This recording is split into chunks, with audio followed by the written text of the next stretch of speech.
Hi hello എല്ലാവർക്കും പുതിയൊരു വീഡിയോയിലേക്ക് സ്വാഗതം. അപ്പോൾ ചൂര കണ്ടപ്പോൾ മനസ്സിലായല്ലോ, ഇന്ന് ചൂര അച്ചാർ ഉണ്ടാക്കാൻ പോവുകയാണ്. അമ്മയ്ക്ക് ഇന്നൊരു ഓർഡർ കിട്ടിയിട്ടുണ്ട്. അതിനായിട്ട് ചൂര കട്ട് ചെയ്തെടുക്കുവാണ്.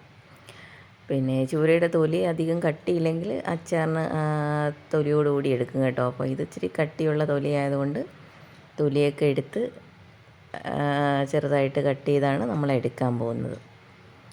അപ്പോൾ എൻ്റെ ചാനൽ ആദ്യമായിട്ട് കാണുന്നുള്ളവരാണെങ്കിൽ സബ്സ്ക്രൈബ് ചെയ്ത് സപ്പോർട്ട് ചെയ്യണം. ഇഷ്ടപ്പെട്ട ലൈക്ക് ചെയ്യണം, ഷെയർ ചെയ്യണം. പിന്നെ ചില ആൾക്കാർ വന്നിട്ട് സപ്പോർട്ട് ചെയ്യാമെന്ന് പറഞ്ഞ് അവർ സബ്സ്ക്രൈബ് ചെയ്യും. എന്നിട്ട് പിറ്റേന്ന് നമ്മൾ അങ്ങോട്ട് സബ്സ്ക്രൈബ് ചെയ്യാൻ നേരത്ത് ഇവർ കളഞ്ഞിട്ട് പോവുകയും ചെയ്യും കേട്ടോ. എന്തിനാണ് നിങ്ങൾ അങ്ങനെയൊക്കെ ചെയ്യാൻ പോകുന്നത്? ദയവേത് നിങ്ങൾ അങ്ങനെയൊന്നും ചെയ്യരുത് കേട്ടോ. നമ്മൾ ഇങ്ങോട്ട് സപ്പോർട്ട് ചെയ്യുന്ന പോലെ തന്നെ നമ്മൾ അങ്ങോട്ടും എല്ലാവരെയും ഇങ്ങോട്ട് സപ്പോർട്ട് ചെയ്യുന്നവരെല്ലാം സപ്പോർട്ട് ചെയ്യും. നിങ്ങൾക്ക് ഈ വീഡിയോ കാണുന്ന എല്ലാവർക്കും അത് മനസ്സിലാവുന്നുണ്ടായിരിക്കും എന്ന് എനിക്ക് തോന്നുന്നു. പിന്നെ വേറെ എന്തൊക്കെയാണ് വിശേഷങ്ങൾ?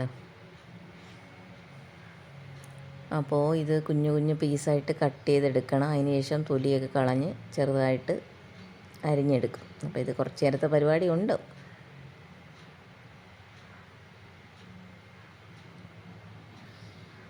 പിന്നെ വേസ്റ്റ് തിന്നാനായിട്ട് അവിടെ ഒരാൾ നിൽപ്പുണ്ട്. നേരത്തെ ഒരു കാക്ക ഉണ്ടായിരുന്നു, അപ്പോൾ അതിനെ കാണുന്നില്ല.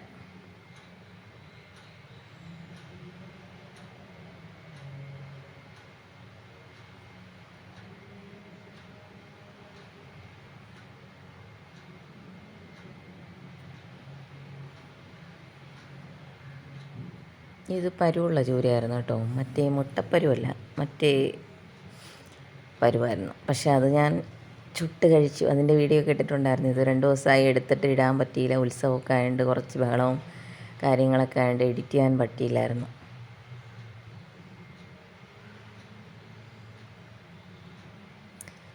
അപ്പോൾ അത് ചൂരയുടെ പരു. ഇത് തൊലിയൊക്കെ കളഞ്ഞ് ചെറുതായിട്ട് അരിഞ്ഞെടുത്തപ്പോൾ അത് ഫ്രൈ ചെയ്യാനായിട്ട് മഞ്ഞൾപ്പൊടിയും ഉപ്പും മുളക് പൊടി ഇട്ട് കുറച്ച് നേരം വെച്ചിട്ട് ഞാനും അമ്മയും കൂടെ അവിടെ ഫ്രൈ ചെയ്തുകൊണ്ടിരിക്കുകയാണ് കേട്ടോ.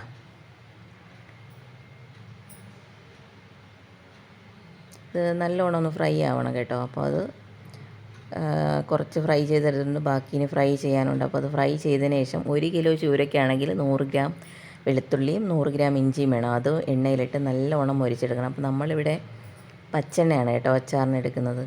അപ്പോൾ ഇത് മൂത്തതിന് ശേഷം ആവശ്യത്തിന് ഇത് കാശ്മീരി മുളക് പൊടിയാണ് കേട്ടോ. കാശ്മീരി മുളക് പൊടിയും പിന്നെ മുളക് ചതച്ചതും അതുകൂടെ ഇട്ടൊന്ന് മൂപ്പിച്ചെടുത്തതിന് ശേഷം ഈ ഫ്രൈ ചെയ്ത ചൂരയും കൂടെ ഇട്ട് വിനാഗിരി ഒഴിച്ച് ഫ്രൈ ചെയ്ത ചൂരയും കൂടെ ഇട്ട് മിക്സ് ചെയ്ത് കഴിഞ്ഞാൽ നമ്മുടെ അച്ചാർ റെഡി ആയിട്ടുണ്ട്. അപ്പോൾ ഇത്രയേ ഉള്ളൂ. അപ്പോൾ എല്ലാവരെയും സപ്പോർട്ട് പ്രതീക്ഷിക്കുന്നുണ്ട്. Thank you.